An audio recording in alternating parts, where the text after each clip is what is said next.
Chaque génération, des gens se lèvent pour nous anéantir. Pas normal, pas normal. Quelqu'un qui veut la vérité, Dieu l'aidera. Mais il faut être authentique, il faut voir la vérité. Il faut créer deux options. Et tu as le choix entre les deux.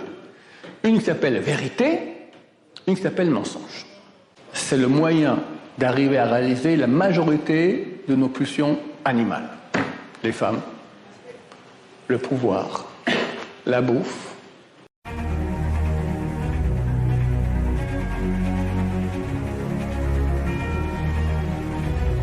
Ce show est dédié pour la réussite financière, tu vois, ça tombe bien à ton sujet, de Michael Mordechai Ben Nadine, et le sujet qui est de mon départ. Comment tu t'appelles ? Raphaël nous demande de parler de l'argent. Et on dit aussi de parler aussi du libre arbitre. Et on va essayer de lier les deux sujets, argent et libre arbitre. Je crois que le meilleur moyen de répondre à cette question intelligemment, c'est poser la question des questions qui est pourquoi est-ce qu'on est là. C'est une question, si après on aura peut-être le temps, je parlerai de l'actualité. On est très proche de très grands dénouements, il me semble, mondiaux. Et on va peut-être basculer dans une nouvelle ère. Pas tout le monde, ceux qui mériteront.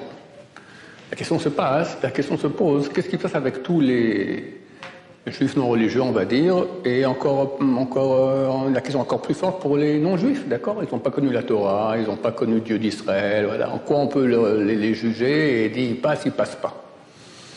En fait, l'être est doué de conscience. Un chien, il vit. Il a des sentiments pour sa chienne, pour ses chiots, d'accord, je ne sais pas. Mais est-ce qu'il a la conscience qu'il est un chien ? Est-ce qu'il pense qu'il pense ? Tous les animaux pensent. Pour les planctons, je ne sais pas s'ils pensent. L'être humain pense, mais il peut penser qu'il pense. La conscience de soi. Ça, c'est unique à Sartre, Jean-Paul Sartre. Vous savez qu'il a fait tchouva à la fin de sa vie ? Benny Cohen était son élève attitré. Et Benny Cohen a fait tchouva. Il a écrit un bouquin qui s'appelle Être juif. Quelqu'un me l'a offert illisible. C'est de la philosophie haute. Je fais un peu de philo, mais moi je ne comprends rien, je n'ai rien compris. À part un passage où il disait, pendant que j'apprenais des chapitres entiers de Marx, il y avait à Jérusalem des gens qui s'occupaient de comprendre la consistance des mondes. Fait tchouva, après il a étudié chez Moshe Shapira, qui est un des grands kabbalistes penseurs ashkénazes de ce monde-ci, d'accord, à Baïvagan, et il a monté des degrés extraordinaires. Pourquoi je parle de cela ? Ah oui, donc, alors il a dit que Jean-Paul Sartre a fait... Moi, Jean-Paul Sartre, c'est ma cam quand j'étais jeune, hein, je suis né en 60. Il a dit qu'il a fait tchouva à la fin de sa vie. Comment elle s'appelait ?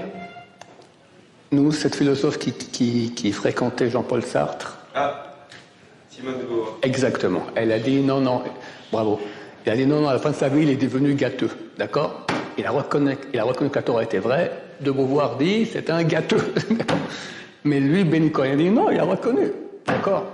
Donc, c'est une question que l'homme le plus simple au monde se pose au moins une fois dans sa vie. Vu qu'il a la conscience de soi, la question se pose, alors, qui suis-je ? À quoi sert ce monde ? Il est quand même assez parfait, ce monde. Le système, il est dégueulasse aujourd'hui, parce que les gens l'ont rendu dégueulasse, d'accord ? Moi, je suis de Genève. Jean-Jacques Rousseau disait, l'homme naît parfait, et la société le gâte. Ben, nous, on dit exactement le contraire, d'accord ? Le monde est parfait. Tel système écologique, tout ça fonctionne, génial, fantastique. Comme Voltaire. Et l'homme va, et c'est l'homme qui est mauvais. Comme dit la Torah, que le penchant du cœur de l'homme est mauvais dès sa naissance. Il peut être très bien aussi, mais il y a une partie mauvaise. D'accord ? Regardez des petits-enfants, c'est un gros morceau de Yetzer Hara. D'accord ?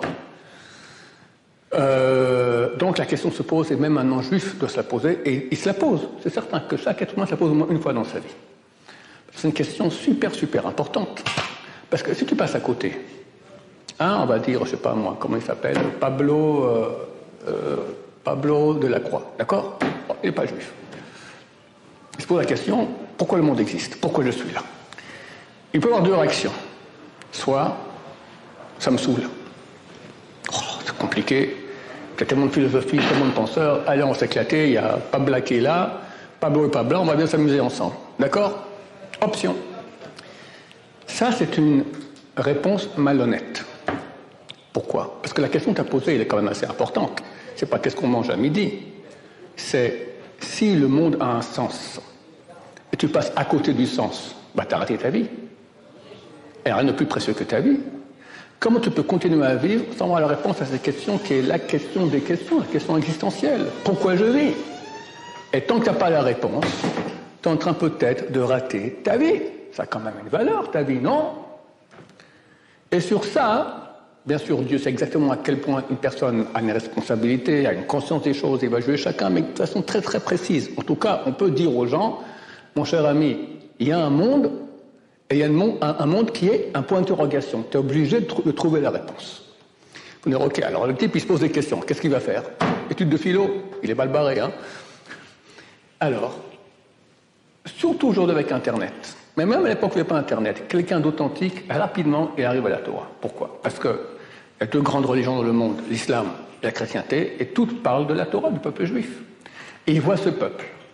Il voit un peuple, parlons des grands noms que tu aimes bien, Blaise Pascal, d'accord, il dit, c'est extraordinaire, Blaise Pascal était un très grand antisémite, mais il reconnaît que le destin de ce peuple est singulier, d'accord, dans un terme, ça veut dire, c'est extraordinaire, c'est phénoménal, comme ce peuple, comme on dit tous les soirs du Seder. Chaque génération, des gens se lèvent pour nous anéantir. Et Dieu nous sauve de leurs mains. Il y a deux parties dans ce texte-là. Le premier, déjà, il est phénoménal. Chaque génération, quelqu'un se lève pour nous anéantir. C'est quand même bizarre. Il y a d'autres peuples comme moi sur Terre, lâche ma jambe, d'accord? Qu'une fois un ennemi, deux fois un ennemi, mais chaque génération, ça rate jamais. T'as pas une génération, t'as pas quelqu'un qui se lève et qui dit « Notre but, la fin du peuple d'Israël ». C'est qui actuellement? L'Iran. L'Iran, dans quelques jours, ont une bombe atomique. Ahmadinejad, qui était le président de l'Iran il y a quelques années, il a dit la mission numéro 1 de la révolution islamique iranienne, l'anéantissement d'Israël. Je ne comprends pas. On habite à 2000 km. Il y a deux pays qui nous séparent, la Syrie et l'Irak, et ensuite l'Iran. Je te prends ni ton pétrole, je te prends ni tes terrains, je te prends rien du tout, je ne suis pas en contact avec toi. Le but numéro 1 de la révolution islamique iranienne, l'anéantissement d'Israël, ça, tu n'as pas de choses à faire plus importantes, l'économie, l'éducation, quelque chose? Rien. Pas normal, pas normal. Mais avant lui, il y avait son voisin, Saddam Hussein. Vous étiez né déjà à l'époque, Saddam Hussein? Non, vous n'êtes pas encore né. Alors on a vu ce qu'on voit ici, les Scuds partir de là-bas d'Irak, il amène des Scuds, qu'est-ce que je t'ai rien fait? Il est en guerre avec l'Amérique. Et avant, Staline. On pense que Staline a tué plus de juifs qu'Hitler. Enfin, il a fait en douce et sur plus longtemps. Et Hitler. Et avant, chaque génération, c'est quand même, c'est pas normal. Il y a un truc qui cloche. Il y a d'autres peuples que moi sur Terre. Blaise Pascal, phénoménal. Ils sont toujours là. À chaque génération, ça c'est notre façon d'expliquer, chaque génération, Dieu nous sauve de leurs mains. Phénoménal. C'est pas qu'on souffre pas, on souffre. On souffre. Mais on est là. Qu'est-ce qui reste de nos ennemis d'antan? Rien du tout. Plus rien. C'est plus les mêmes peuples. Les Romains. Les Romains, c'est pas les Italiens d'aujourd'hui, c'est pas la même langue, c'est pas la même culture, absolument rien. Ni les Grecs, ni les Perses, rien du tout. Terminé. Et nous, on est là. Et plus que cela, je m'excuse, hein, je ne sais pas dans quel sens je vais parler, mais bon, je touche un peu tous les sujets. On arrivera à l'argent et au pourquoi de la vie, pour le libre arbitre. Et aujourd'hui, mais c'est phénoménal, qu'est-ce qu'on vit? Il faut ouvrir les yeux. On était 2000 ans en exil. Imaginez qu'on était, à Dieu ne plaise, il y a un siècle. On souffre. Et un siècle, il y a encore les souffrances en Russie, c'est la Russie rouge, on se fait ratatiner par les communistes. Un peu avant, c'était pas mieux, c'était les tsars, on est en exil, rien ne va, terrible. Puis il y a des malades rabbins qui disent non, Mashiach, il vient. Après 2000 ans, ils ont encore. Tu crois Père Noël, maman? Tu dis quoi? Il y a un problème, le rabbin. Mais aujourd'hui, regardez. D'abord, les textes disent qu'avant que Mashiach vienne, il y aura un malheur terrible au peuple d'Israël comme on n'a jamais eu durant toute l'histoire. On l'a vu, la Shoah. C'est phénoménal. Entre parenthèses, je vous fais un petit ridouche comme ça, perso. Cette semaine, vous lisez la Torah, ce Shabbat, vous la lecture, tout ça? Vous lisez quoi ce Shabbat? Comme à Strasbourg ou comme ici? C'est une question, hein? Question intéressante. En France, il rattrape. Ah, il rattrape, faites les deux, voilà. Alors, il y a... nous, c'est en Israël, et vous aussi allez lire la paracha de Balak. Balak, c'était le roi, pardon? Chougat Balak, oui. Pour vous, et nous, c'est que Balak. On a eu la semaine passée. Vu qu'à Shavuot, vous aviez 2 jours, Donc Shabbat aussi, et nous c'était plus Shavuot Shabbat. Donc on a eu la paracha normale et vous pas. Donc on est en... Voilà, exactement. Dans Balak, il y a l'histoire du plus grand prophète goy de l'histoire, Bil'am qui s'appelait, de même calibre que Moshe. Et il va tenter par 3 fois de maudire le peuple d'Israël, et Dieu fait un miracle, il change la malédiction en bénédiction. Puis après, Balak, le roi qui a fait un gros chèque pour qu'il vienne maudire, il est tout furieux. Et alors, Bil'am lui dit, je vais te raconter ce qui passera avec toi, et ce qui passera à la fin des temps. Et là, on a une prophétie d'un prophète goy, mais dite par Dieu, sur la fin des temps. L'avant-dernier verset, il dit comme ça. Oi. Oi, c'est quoi en bon français? Malheur. Oi. Mirie misumoel, qui pourra survivre par rapport au décret que Dieu va mettre. C'est marqué jamais Oi à propos du peuple d'Israël dans toute la Torah. Dans Choka, il y a un Oi, mais sur Moab. Mais sur Am Israël, c'est la seule fois. Il y aura un malheur terrible. Sous-Moël, c'est quoi ce sous-Moël? Littéralement, ça veut dire les décrets que Dieu mettra. Il y avait un très très grand rabbin. Le premier rabbin qui est cité dans la Mishnah, dans le Talmud, etc., il y a 2000 ans presque, 1800 ans, s'appelait Rabbi Eliezer. On l'appelle le grand Rabbi Eliezer. Et on dit, la Kabbalah dit que c'était la réincarnation de Moshe Rabbeinu. Il a écrit un midrash, le plus vieux des midrashim, qui s'appelle Pirkei de Rabbi Eliezer.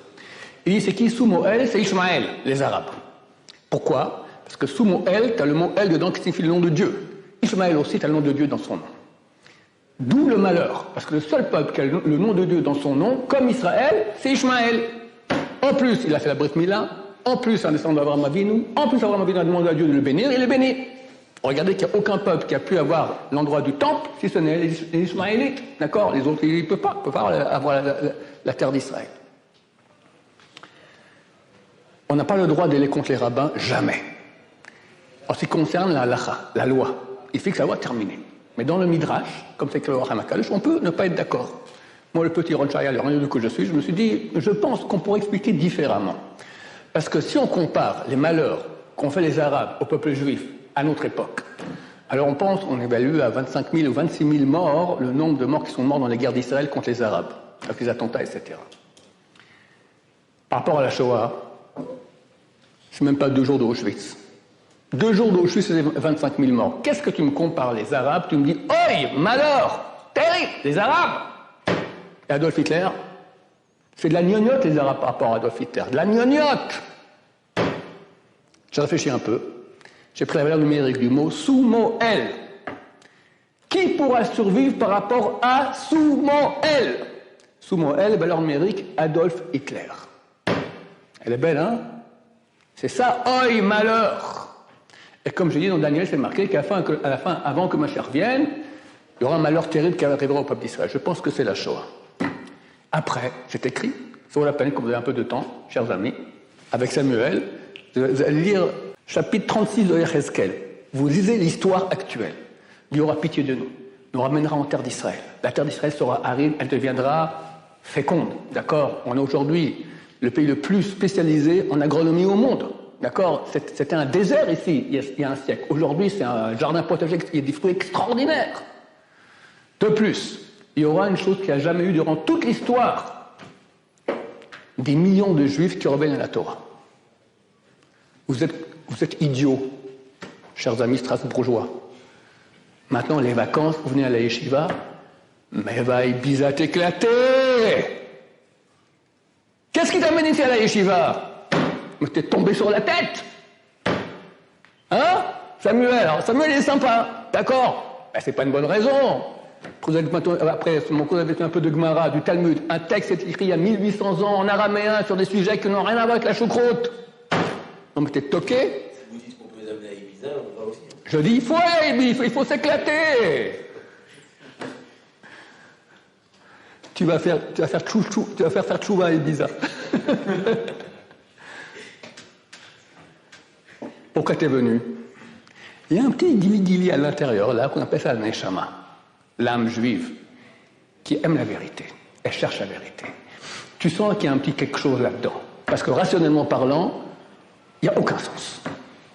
Moi, j'ai une des preuves que la Torah est vraie, c'est que tu rentres sous Beth Midrash, tu vois des gens se casser la tête 10 heures par jour sur des textes durs, sur des sujets qui n'ont rien à voir avec rien de la vie, et sont là-dedans, ils sont pleins d'enthousiasme de comprendre qu'est-ce qu'écrit. Ça ne tient pas la route. Il y a un truc bizarre. Des millions de juifs reviennent à la Torah aujourd'hui. Il n'y a jamais eu ça de toute l'histoire juive.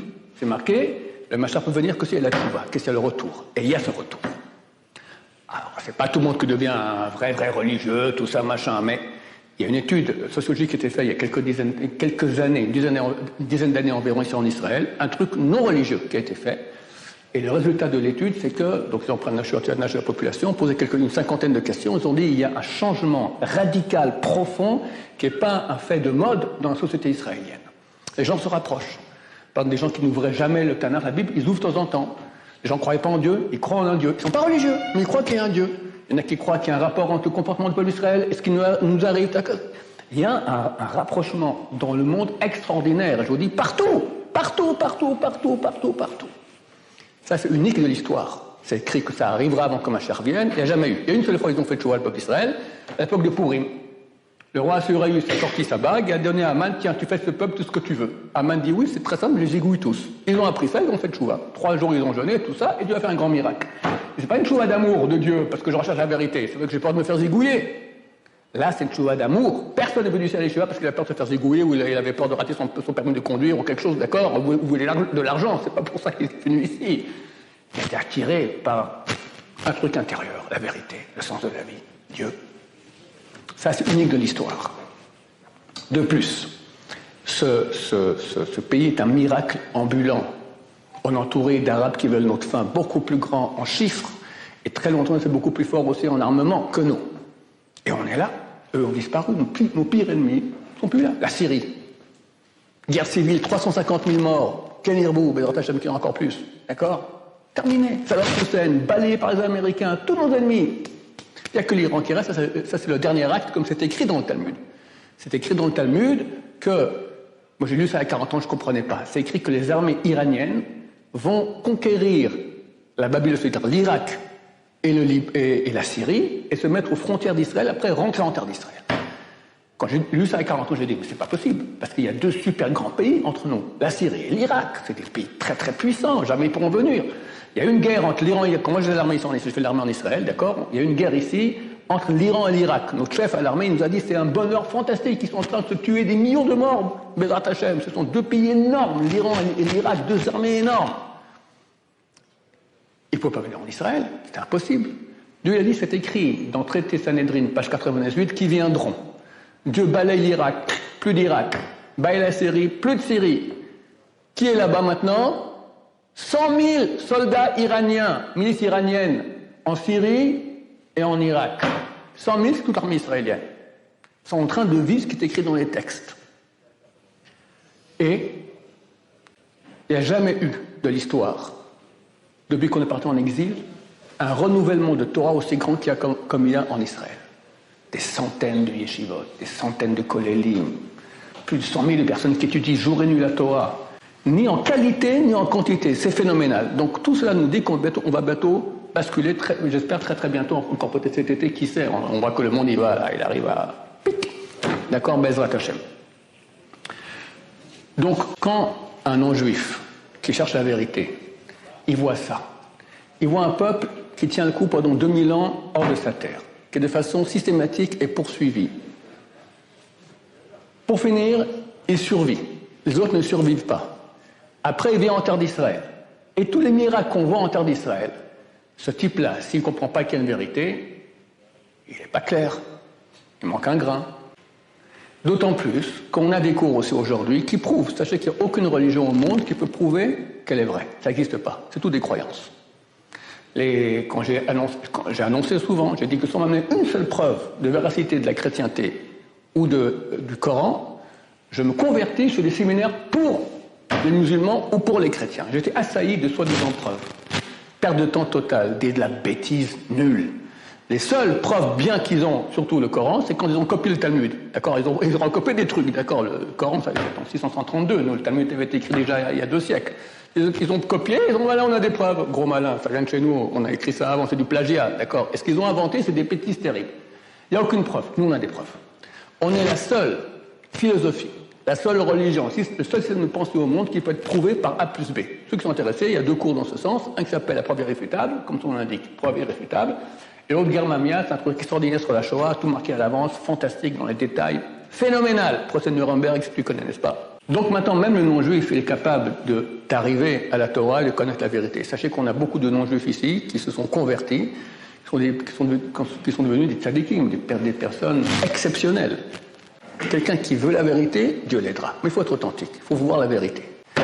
Et c'est vrai qu'il y a beaucoup d'épreuves, dont la femme. D'habitude, mon expérience a montré déjà depuis 30 ans que la yeshiva existe plus longtemps, 13 ans que quelqu'un veut venir à la yeshiva, il a soit une épreuve de femme, soit une épreuve d'argent. Le poste extraordinaire duquel il rêvait dans ses plus beaux rêves a été proposé, de venir à la yeshiva. Alors, on a un ici, peut-être il vous parlera, lui était dans le cinéma, d'accord, il a reçu le truc pour le truc de Cannes, là, le festival de Cannes. Il ne sait pas quoi faire. Il est venu à la yeshiva, bon, Hachem 50 Aminacham aujourd'hui. Alors plutôt, mais dans le panneau, il y a des épreuves pour arriver à la vérité, mais quelqu'un d'authentique. Il n'y a rien qui vaut plus que la vérité. La vérité, c'est la vérité. Et là, on arrive maintenant au libre arbitre, d'accord? Et à l'argent.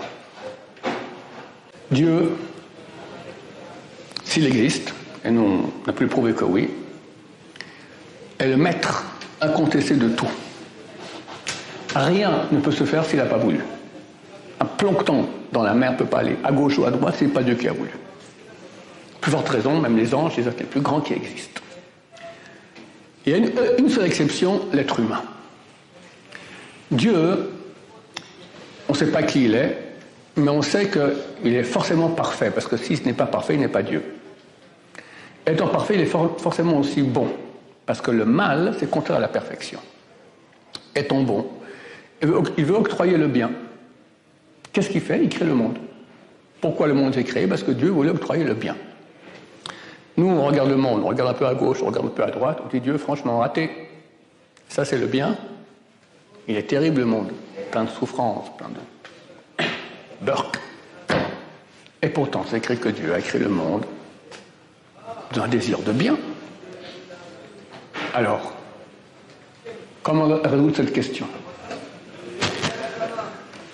Dieu étant bon et bien, veut m'octroyer le bien le plus parfait qu'il puisse y avoir. Si Dieu me donne un bien qui n'est pas le bien le plus parfait qu'il puisse y avoir, ce n'est pas Dieu. Dieu ne peut pas faire un cadeau qui est presque parfait. Il faut que ce soit le plus parfait possible. Ok, alors, on est Dieu, d'accord? On veut maintenant créer l'humanité et lui donner le cadeau le plus parfait qu'il puisse y avoir. Qu'est-ce qu'on offre à l'humanité? L'argent? Il y a mieux, hein? Que m'aide? Quoi? La Torah? Bof. Quelle est la chose la plus parfaite qu'il y a dans la réalité que Dieu peut offrir à l'être humain? Hein? Bravo, monsieur Di Picciotto, c'est un ancien élève, vous voyez son âge. Il connaît mes shiurim, Baruch Hashem. Voilà. Qu'est-ce qu'il y a de plus parfait dans la réalité si ce n'est Dieu lui-même? Dieu me dit, c'est ça le sens de toute la Torah, je te donne moi. Je te donne moi. Tu pourras te brancher avec moi, tu pourras recevoir des parties de moi qui seront toi, tu deviendras des dieux. Il y a un passage du Talmud, traité Baba Kama, page 75b, qui dit qu'à la fin des temps, on va appeler les tzadikim, les justes, au nom de Dieu. Parce qu'ils ont pris en eux tellement de parties divines, ils deviennent des dieux. Attention, à la fin des temps, il y en a un qui a fait ça à 2000 ans, il a mal fini sur une croix, d'accord? Il ne faut pas se prendre pour un dieu. Ok, alors ça veut dire quoi devenir des dieux? Dieu, comme on l'a expliqué, il a le libre arbitre total, c'est lui qui décide de tout pour toute la réalité. Il va me donner ça. Il va me dire, maintenant, tu vas avoir un libre arbitre. Tu vas être. Dieu, on ne sait pas ce qu'il est, mais il a dévoilé son nom. Son nom, c'est quand même une définition du peu qu'on peut connaître de lui. Son nom, c'est le nom ineffable qu'on ne peut pas prononcer. On l'écrit Yud, et puis He, je dis et puis, Yud, et puis He, et puis Vav, et puis He. La contraction de 3 mots en hébreu, Hayo Beveye, qui était, est et sera. Ça veut dire, en français, ils traduisent l'être éternel. Être. Tout ce qu'il y a dans le monde, à part l'être humain, n'est pas dans le monde minéral, végétal, animal et les anges, étant donné que Dieu gère tout de A à Z, ils n'ont pas de libre arbitre. Donc ils ne sont pas. Si moi je prends un robot maintenant et je le programme, il est super actif. Il fait du ski dans l'Everest, tout ce que j'en sais, moi, du deltaplane, dans la cordillère des Andes. Il s'éclate sur du surf dans la barrière de corail des Philippines. Ah, il s'éclate. Est-ce qu'il est le robot ou pas? Il n'est pas. J'appuie sur off, pas rien. Et tout ce qu'il fait, c'est moi qui ai programmé. Il n'est pas. Dans le monde, tout est robotisé par Hachem, donc ça n'est pas. Mais Dieu qui est veut me donner être. Tu vas être. C'est la première étape, il y en a encore d'autres. Hein. Première étape, tu vas être. Pour être, qu'est-ce qu'il faut? Il faut donner libre arbitre. Pour donner libre arbitre, il faut créer deux options. Et tu as le choix entre les deux. Une qui s'appelle vérité, une qui s'appelle mensonge. S'il n'y a pas deux options, il n'y a pas de libre arbitre. Et donc il n'y a pas d'être. Vous me suivez, on est d'accord? Celui qui n'est pas d'accord, qui crie tout de suite, d'accord?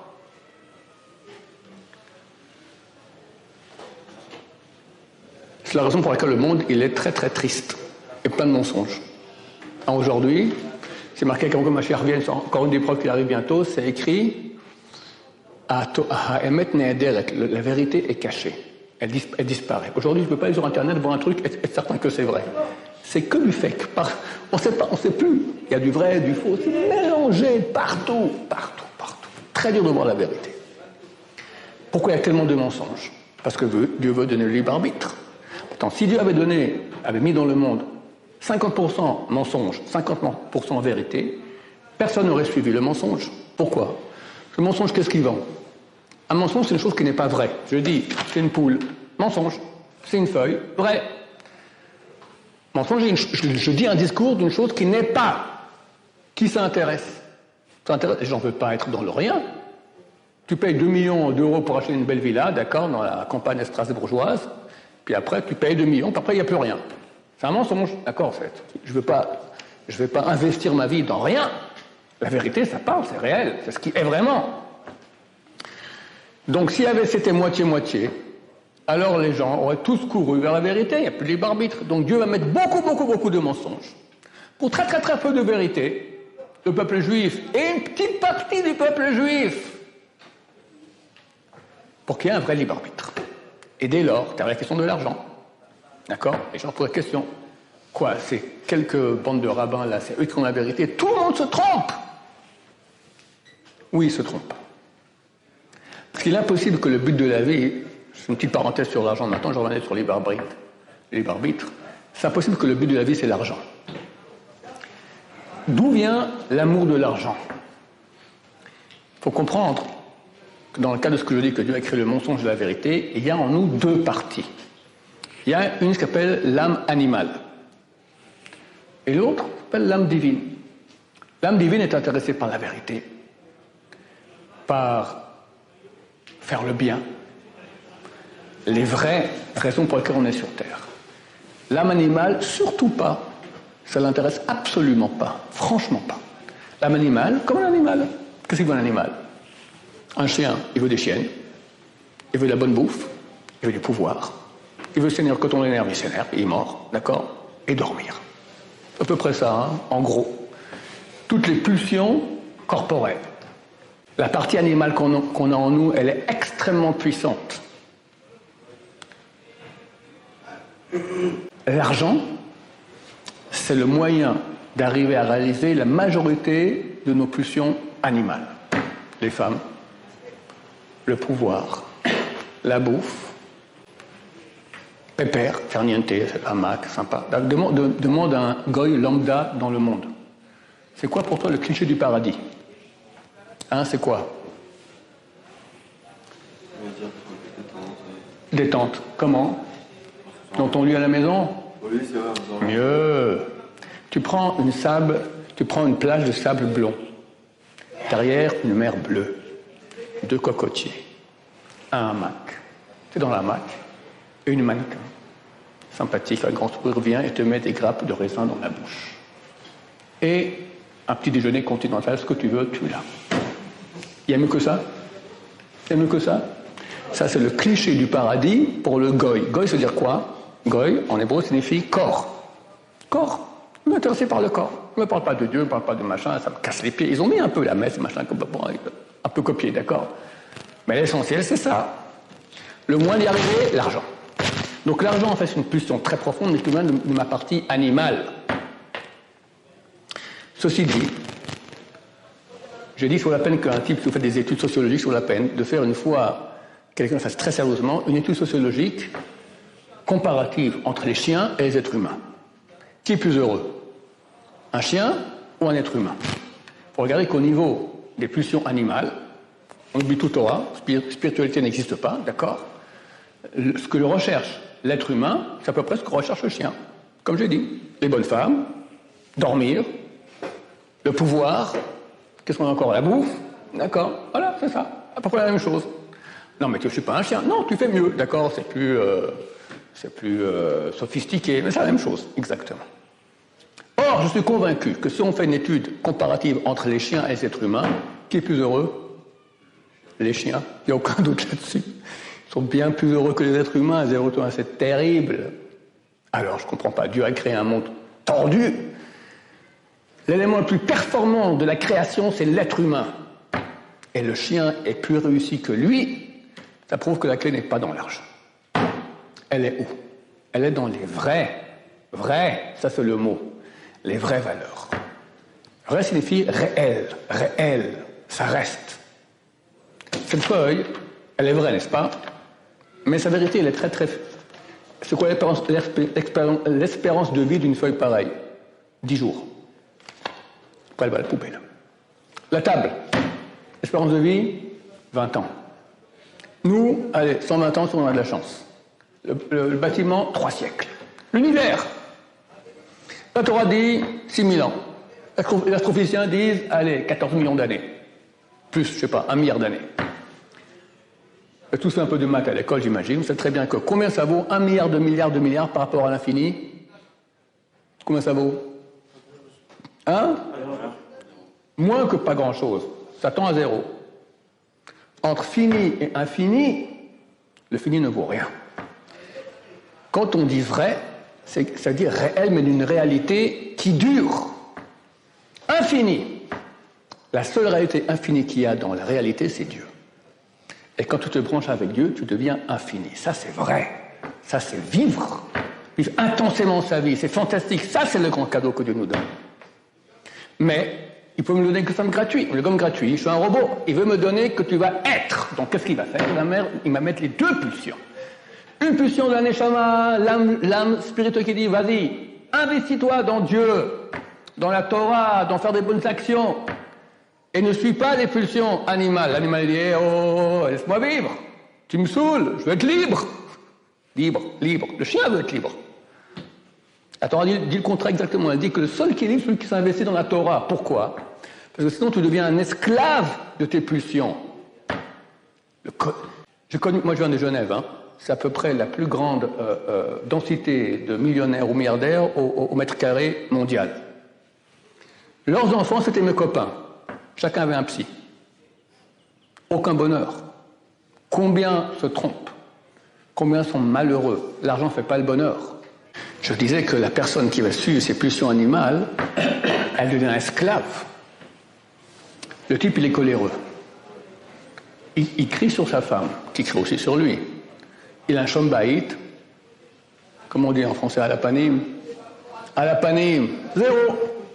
Elle a des millions, mais il n'a aucun bonheur à la maison.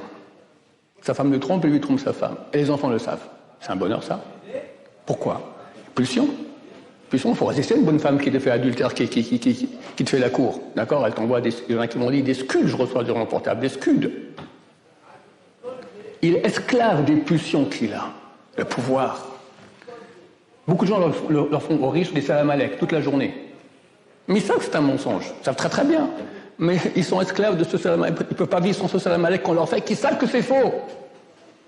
Donc la vérité, comme ça disait Sage Israël, elle est dans la Torah, que tu dois te libérer de ces pulsions-là. Quand tu es libéré des pulsions, c'est fini. Tu vis heureux. Avec ta femme, tu as une relation qui est saine, pure, bien, d'amour, elle et pas d'autre. Tu es respectueux des enfants, ils te respectent à toi. Tu respectes les gens, tu es gentil avec les gens, tu n'es pas un voleur, tu n'es pas un requin dans les affaires. Tu es un type honnête, droit, tu ne mens pas, tu ne te mets jamais en colère. Tu es humble. Tu as tout gagné. et Olamazé, Olamaba. Quand tu suis les pulsions animales, tu as tout raté. Alors d'un côté, ça te satisfait tout de suite. Mais vu que tu te remplis de choses animales, ça ne va pas te remplir, ça remplit ton corps animal, mais pas ton âme. Vous savez, comme dit la Rabban Chitrit, il y a les crises de 14-18 et celle de 39-45. 14-18, vous avez déjà passé ça, Baruch Hashem. Après, tu as 39-45. Beaucoup de gens, ils s'éclatent toute leur vie, mais 39-45, la dépression. Parce que tu te remplis de quoi? De choses qui ne te remplissent pas. Le monde occidental te propose de te remplir de plaisir corporel. Alors, je ne dis pas qu'il n'en faut pas, mais dans une bonne mesure, quand tu deviens esclave de cela, au dépend d'un investissement dans les valeurs vraies qui t'enrichissent, donc tu te remplis de vide. Et après, tu te sens vide. Alors, tu vas encore plus rechercher des plaisirs pour plus te remplir, parce que la société occidentale n'a pas d'autre chose qu'à proposer. Tu veux vivre bien, éclate-toi, jouis, bonheur, ça s'appelle ça bonheur, d'accord? Tu prends encore, mais ça ne te remplit pas. Un tiers des Français prennent des antidépresseurs. Non mais, c'est malade. C'est des malades. C'est un des pays les plus performants, le plus occidentalisé, le plus raffiné. Un tiers des Français prennent des antidépresseurs. Donc tu comprends, il y a un truc qui cloche dans votre truc. Parce que tu te remplis de choses qui ne te remplissent pas. Surtout le juif, il a un âme beaucoup plus grande. Donc il a des besoins spirituels grands de vérité. Donc quel est le grand cadeau que Dieu nous a donné? Le libre arbitre pour être. Quand j'ai le choix en deux, je choisis, je suis. Attends, quand je vais démissionner et suivre la pulsion animale, je ne suis pas. Je m'écrase face à l'animal. Quand je dis à l'animal non, c'est pas facile, hein? Ouh là là, que c'est dur. Et c'est le matin quand le réveil sonne. Vas-y, lève-toi. L'animal dit non. Qui est plus fort? D'habitude, l'animal. D'accord? Encore 5 minutes, encore 5 heures, d'accord? Ça dépend le dimanche, encore 5 heures. Quand tu vas te battre, et tu vas maintenant réaliser les vrais buts de la vie. Mais c'est une bataille. Tu vas être. Mais tu ne vas pas être comme ça. Tu vas être d'amplitude divine. Quand on fait une mitzvah, une ordonnance de la Torah, qu'est-ce qui se passe? Alors là, il faut savoir que dans la mystique juive, il y a un système de lecture qui s'appelle le Atbash. Atbash, c'est l'alphabet mais à l'envers. Aleph, première lettre, correspond à Taf, dernière lettre. Bet, deuxième lettre, correspond au Shin, avant-dernière lettre. Gimel, Resh, Dalet, etc. Le mot mitzvah, c'est 4 lettres. Mem, Tzadik, Vav, Hei. Les lettres Vav, Hei sont les deux dernières lettres du nom de Dieu. Yud, et puis Hev, et puis Vav, et puis Hei. Les deux premières lettres, Mem, Tzadik, sont en Atbash, ce alphabet à l'envers, correspondent à Yud et à Hei. Même Tzadik correspond à Yud et à Hei. Ça fait les 4 lettres du nom de Dieu. Yud, Ke, Vav, Ke. Quand quelqu'un fait une mitzvah, il crée une réalité éternelle qui était et sera, qui devient la sienne. Il devient Dieu. Quand on fait une mitzvah, on reçoit une partie divine en nous, qui nous rend éternels, qui nous amène aussi beaucoup de bénédictions dans ce monde-ci, et qui nous permet de plus pouvoir. Quelqu'un, quand il est jeune, ne peut pas comprendre c'est quoi Dieu, ne peut pas avoir une relation avec Dieu. Ça arrive à peu près à votre âge, on commence à investir, on peut commencer à créer. C'est pour ça qu'il faut recevoir des parties divines qui me permettent d'être en relation avec Dieu. Et plus on en a, plus on a l'amour de Dieu, plus on a envie de se rapprocher de Dieu, plus on a kiffé d'étudier la Torah, plus on s'éloigne des bêtises de ce monde. C'est ça ce que Dieu a proposé à l'humanité. Venez, prenez moi, je vous donne moi, il n'y a pas mieux. Mais je ne vous le donne pas gratuit, parce que c'est gratuit, c'est pas un don. Moi, je veux que vous l'ayez par vous-même, que ce soit à vous vraiment. Un don gratuit, la raison du don, c'est le donneur, le donateur. Mais quand moi j'ai peiné, je me suis battu et j'ai par moi-même décidé, la raison du don que je reçois, c'est moi, elle est chez moi. Donc j'ai droit. Et Dieu veut nous donner qu'on ait droit, pas en cadeau gratuit que tu n'as rien fait, que tu es un robot. Voilà, donc en fait c'est un don de Dieu extraordinaire, qui fait que le monde est tordu, parce qu'il faut qu'il y ait beaucoup de mal, mais qui permet à ceux qui ont compris le truc de ne pas tomber dans le panneau et de réussir leur vie. Alors, l'argent, oui, mais le minimum nécessaire, pas commencer à être fou. L'amour de l'argent provient d'une pulsion animale des plus canines qu'il puisse y avoir. J'avais un copain qui est décédé il y a quelques mois, cette chose à l'âge de 40 ans, je pense. C'était un beau gosse comme ça, il m'a dit, il a beaucoup vécu avec les femmes et tout ça. Il m'a dit, l'argent et les femmes, c'est la même chose, ça marche ensemble. Ça marche ensemble. Il faut savoir qu'est-ce qui sous-tend l'amour de l'argent. D'accord? T'es quelqu'un, t'es du carotte, on fait des salamalek qui valent rien. Il y a les bonnes femmes qui te courent après. Des fois, c'est toi qui vois pas des bonnes femmes qui ne sont pas la tienne, d'accord? C'est vraiment investir énormément dans le monde du mensonge, dans le flop. Surtout que, chers amis, vous savez qu'un beau jour, on finit sous terre. Tous. Tous. Alors, tu auras dit qu'il y a une suite, qui est infinie. Qui est infinie. Qui est infinie et qu'on va construire ici. Dans la mesure où je vais maintenant bâtir mon corps spirituel, c'est mon âme, c'est elle qui va rester. L'habit, le corps, il va dans la tombe terminée. Après, nous, on reste. Mais avec quoi? Avec ce qu'on a investi ici, le spirituel. Il y a une dizaine d'années, j'étais à Shabbat à table avec mes enfants. Et je parle de l'infini. Et j'explique à mes enfants qui n'ont pas fait de maths comme vous, que le fini par rapport à l'infini, ça vaut rien. Zéro. Alors, un petit fils de 15 ans, aujourd'hui à 25 ans, il dit, papa, je comprends pas, tu peux pas dire que c'est, tu peux dire que c'est tout petit par rapport à l'infini, mais c'est pas rien, il y a un monde ici très appétissant, c'est pas rien. Je lui dis non, les maths disent que ça vaut zéro. Il m'a dit non, mais on voit bien qu'il y a quelque chose quand même ici, d'accord? T'as un bonbon, c'est bon, d'accord? T'as une bonne femme, c'est bon, vous savez mieux que moi, d'accord? Alors, qui a raison, ma fille ou les maths? Ça vaut quelque chose ici, ce monde-là? Rien. Je dis que ça vaut quelque chose comme ma fille.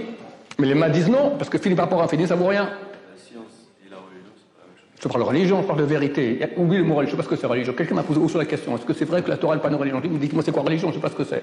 Nous on a une seule chose, c'est pas un mot juif, religion. Il y a un mot qui s'appelle la vérité. Qu'est-ce qui est vrai? La science, elle est vraie.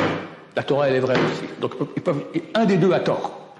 Qu'est-ce qui est vrai? Que le fini, c'est pas, quand je te parle de fini d'infini, c'est pas des maths imaginatives, c'est une réalité, d'accord? Si on me dit que le fini n'a aucune valeur par rapport à l'infini, c'est-à-dire zéro.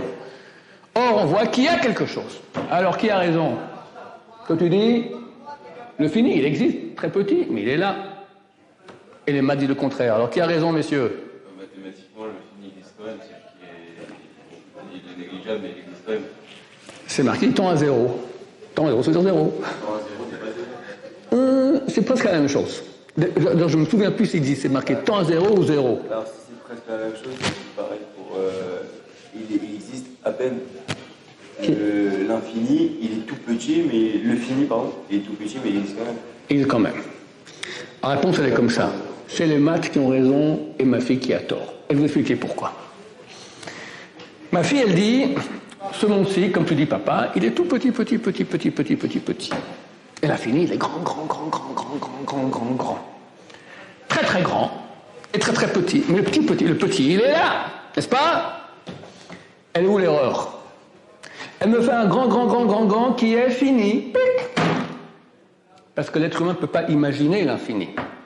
Imaginer vient du mot image. Une image, c'est toujours fini. Ça n'existe pas d'image de l'infini. Donc elle, quand sa petite tête, à l'âge de 15 ans, elle voit l'infini très grand, mais fini. Alors, entre un fini grand et un fini petit, le fini petit, il est là. Mais entre un fini petit et l'infini, le petit n'est pas là. C'est comme s'il n'y a rien. Messieurs, c'est ça. On a une âme qui est infinie comme Dieu. Et Dieu veut qu'on la développe, qu'on la réalise, qu'on s'éclate dans la vérité de bonheur. Ça, c'est le but de l'opération. Alors, vous venir à l'Yeshiva, Bezrat Hashem. C'est la conclusion qui s'impose, non? Venez quelques jours. Aujourd'hui, on va vous faire maintenant quelques minutes avec chacun de nos élèves un peu. Après, il y aura un cours de Rav Hanania. Et on vous invite à venir ici quand vous voulez, pour 1 heure, une journée, une semaine, une année, 10 ans. Venez. Parce que toucher à la vérité, c'est une chose qu'on ne peut pas avoir autre part. C'est le goût de l'infini et ça vaut toute la vie. Baruch Adonai, Amen, Amen.